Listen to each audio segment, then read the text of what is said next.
Hello, my name's Barry and I'm going to do a Bible talk from Hebrews chapter 4 verses 14 to 16. I'd like to start with remembering a story that when I was around the ages of 6 or 7, my mum asked me to go down to the pub where my dad was and let him know that dinner's ready and it was time to come home so we can all have dinner. That was I think that was the original mobile phone because we didn't have mobile phones back then in the 70s. So you go tell the boy, he runs down and gives a message to Dad.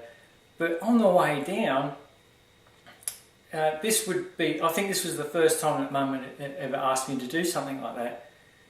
So when I got to the door of the pub, I couldn't go in. I just didn't have the confidence to go in. And so I had to think of something of getting my dad's attention.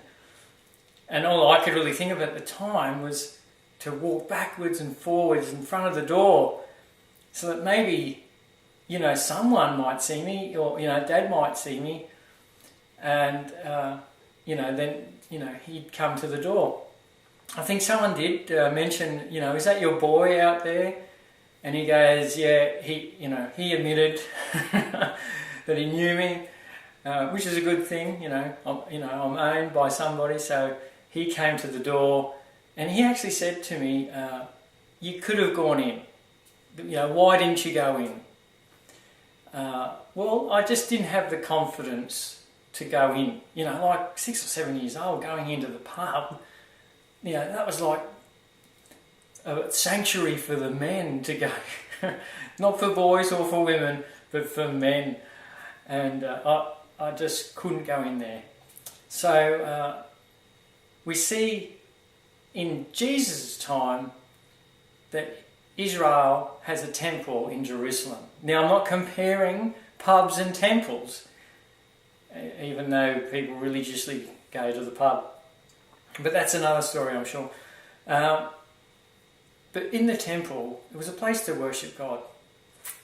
And there was actually an even more special place that further into the temple that you went. There was the holy place. And in the holy place, there was a curtain that separated the holy place and the most holy place. And in the most holy place was where the presence of God dwelt here on earth. So the only person that could go into that place was the high priest. But he could only do it once a year.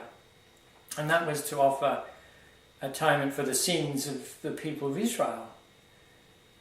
And he had to go for a ritual even to get into the holy place. He had to, be clean. His clothes had to be clean.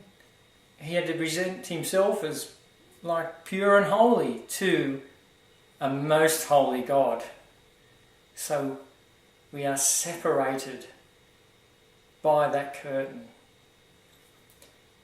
And when Jesus died on the cross, at that time, as he died, the curtain was torn in two, from top to bottom. So Jesus made a way for us to go into that holy place, to go directly into God's presence.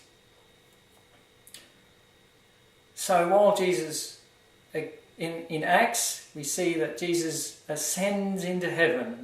The disciples look up as they see him going off into heaven.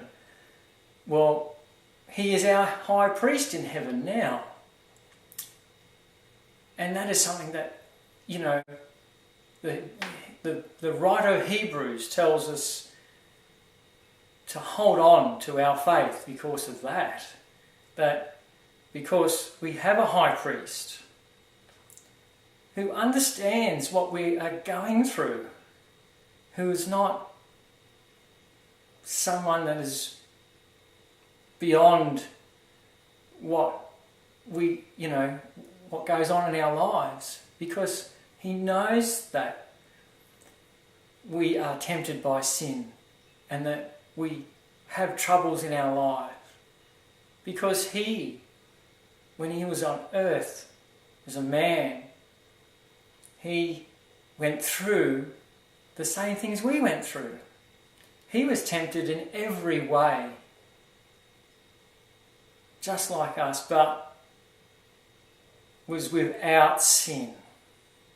So he became like a perfect high priest.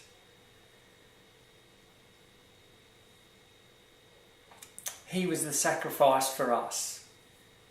He has made a way for us now, so that we have that confidence to approach God in our time of need.